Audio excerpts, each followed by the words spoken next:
Kaixo, ongi etorria, ze moduz problema honekin? Lortu dezute, nik bi modu erakutsiko dizkizuet. Hortarako, datua jarri ditut. Mutil bakoitzak zer egiten du? 3 neskekin dantza.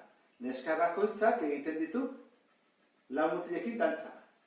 Guztira, 35 neska eta mutil daude, eta galdetzen dute zenbat mutil dauden. Atera daiteke baita ere zenbat neska dira. 35 dira bien artean. Orduan, diagrama modu zein dezakegu.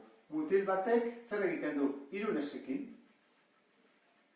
1, 2, 3. Eta neska bakoitzak zer egiten du? 4 mutilekin. Horra hemen 4 behar ditugu. 1, 2, 3, 4. Orduan, honek egiten du 3kin ere bai, honek egiten du 3kin, honek 3kin, eta ikusten dut bezala neska bakoitzak 4kin egiten du. Orduan, zer zen nahi du? Behar ditugula 4 mutil eta 3 neska. Hori derrigorrez behar duguna. Orduan, zer gertatzen da? Behar ditugula 7 neska mutil.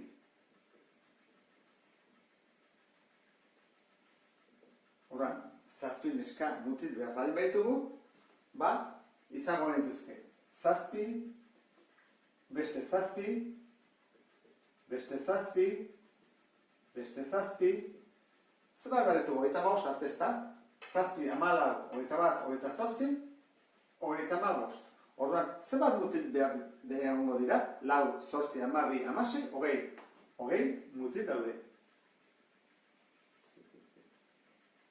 Hau da, emaitza. Hau da, modu bat, pixkat txukun jarrita, diagrama moduz. Nik, atea baldin badut proportzioa hau dela, hau da, arrazoia da. Horrek esan nahi du, dela, 4, 3. Hau da, 4 mutil eta 3 neskako, ezta? Hau da, proportzioa. Orduan, egiten duguna da, batuketa bat, 4 3 7, horra ingo dugu.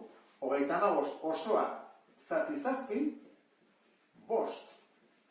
Beraz, biak bider 5 egiko ditut. 4 bider 5 eta 3 bider 5. Eta getzezkit, 20 mutil direla, eta barkatu hemen 15 neska. Bi kasotan, 20 mutil ateratzen dira.